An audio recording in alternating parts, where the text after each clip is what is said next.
पश्चिम बंगाल फिर से एक बड़े विवाद के केंद्र में आ गया है। कल मुर्शिदाबाद में बाबरी मस्जिद जैसी संरचना की नींव रखी गई और आज कोलकाता में 5 लाख लोगों के सामूहिक गीता पाठ का आयोजन हो चुका है। दो बड़े धार्मिक कार्यक्रम, दो अलग संदेश। क्या यह सिर्फ संयोग है या इसके पीछे कोई गहरी राजनीतिक और सामाजिक वजह छिपी हुई है? नमस्कार दोस्तों, आप देख रहे हैं इंडिया डेली का डिजिटल प्लेटफॉर्म और मैं हूं आपके साथ तान्या त्यागी। नमस्कार, मेरा नाम है जिया कौशिक।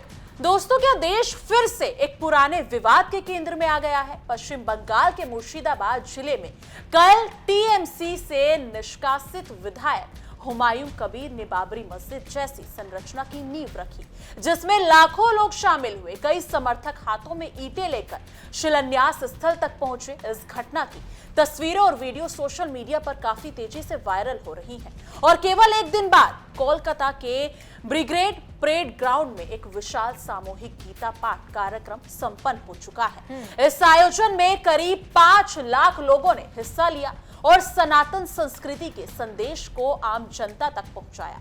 बिल्कुल तान्या, मुर्शिदाबाद में बाबरी मस्जिद की नींव और कोलकाता में गीता पाठ, दोनों ही कार्यक्रम राष्ट्रीय और धार्मिक दृष्टि से बेहद महत्वपूर्ण है।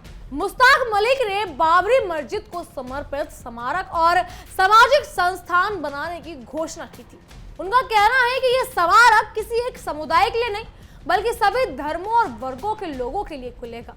बाबरी मस्जिद केवल उपासना का स्थल नहीं होगा, बल्कि ये प्रेम, शांति और सामाजिक सौहार्द की प्रतीक बनेगा।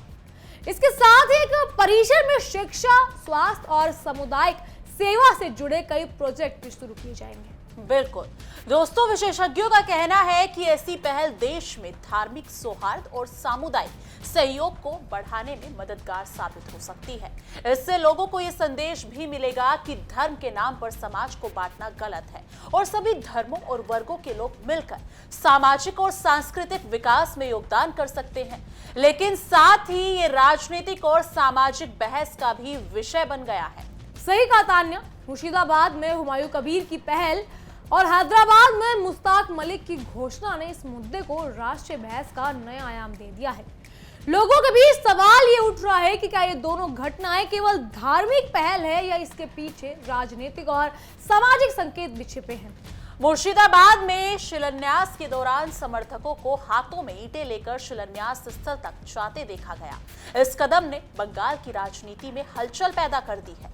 विपक्षी दलों ने इसे लेकर तीखी टिप्पणियां की है। वहीं हैदराबाद में मुश्ताक मलिक का कदम पूरी तरह सकारात्मक और सामाजिक पहल के रूप में देखा जा रहा है। उन्होंने स्पष्ट किया कि स्मारक किसी एक समुदाय के लिए नहीं है और ये समाज में शिक्षा, स्वास्थ्य और सामुदायिक कल्याण को बढ़ावा देने के माध्यम से बनेगा। मुश्ताक मलिक ने कहा कि शिलान्यास समारोह में सभी धर्मों के लिए शामिल होंगे लोग, हिंदू, मुसलमान, सिख और अन्य।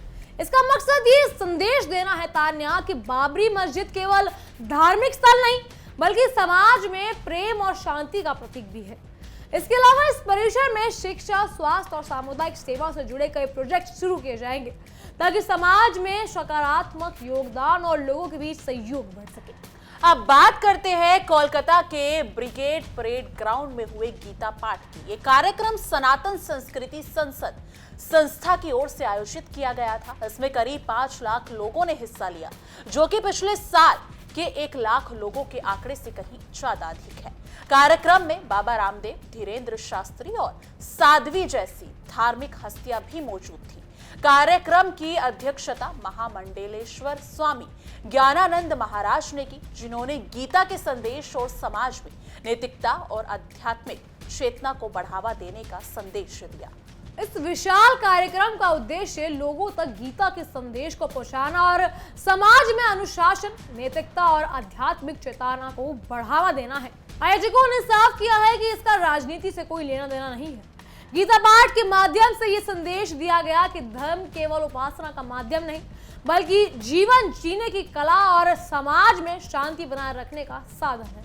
अब सवाल ये उठता है कि कल बाबरी मस्जिद की नींव और आज इतने बड़े गीता पाठ का आयोजन, क्या ये सिर्फ संयोग है या इसके पीछे कोई संदेश छिपा है?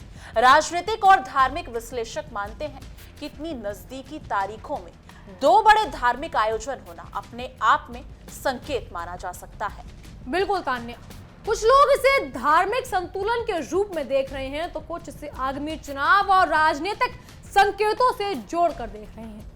सोशल मीडिया पर इस मुद्दे पर बहस तेज हो चुकी है, वहीं आम जनता इस धार्मिक और आध्यात्मिक अनुभव के रूप में देख लिया है।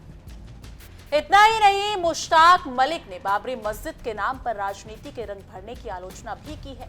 उन्होंने कहा है कि अयोध्या की पुरानी बाबरी मस्जिद के निर्माण में मुगल शासक बाबर का प्रत्यक्ष योगदान या खजाने से वित्तीय मदद देने का कोई ठोस प्रमाण नहीं है। संभव है कि उसे समय किसी स्थानीय व्यक्ति का नाम बाबर रहा हो, लेकिन इसे राजनीतिक रंग देकर जनता में गलतफहमी फैलाई गई। इसीलिए हैदराबाद में स्मारक की पहल को सकारात्मक पहल माना जा रहा है। ये केवल धार्मिक प्रतीक नहीं बल्कि समाज में शिक्षा, स्वास्थ्य और सामुदायिक विकास को बढ़ावा देने की दिशा में कदम है। विशेषज्ञ मानते हैं कि इससे लोगों को ये संदेश मिलेगा कि धर्म के नाम पर समाज को बांटना गलत है। बिल्कुल दोस्तों, बंगाल के इस समय के हालात बेहद संवेदनशील हैं। मुर्शिदाबाद में बाबरी मस्जिद की नींव के बाद और कोलकाता में सामूहिक गीता पाठ के बाद पूरे देश की नजरें अब बंगाल पर टिक गई हैं। ये देखना बेहद जरूरी होगा कि आने वाले दिनों में इन आयोजनों का राजनीतिक, सामाजिक और सांस्कृतिक प्रभाव क्या कुछ होता है। कुल मिलाकर कहा जा सकता है कि बाबरी मस्जिद अब केवल अतीत का विषय नहीं बल्कि समाज में प्रेम, सौहार्द और शिक्षा का प्रतीक बनकर उभर रही है। दोनों कार्यक्रम, एक मुस्लिम समुदाय से जुड़ा है तो दूसरा सनातन संस्कृति से जुड़ा हुआ है। देश में धर्म और आस्था के बीच संतुलन की नई बहस को जन्म दे रहा है। तो दोस्तों, बंगाल में कल क्या हुआ और आज क्या हुआ, दोनों ही घटनाओं ने देश की राजनीति और सामाजिक माहौल में नया मोड़ ला दिया है। हम लगातार इस पर नजर बनाए रखेंगे और जैसे ही कोई नया अपडेट आएगा आपको सबसे पहले और सही तरीके से विश्लेषण करके आप तक पहुंचाएंगे।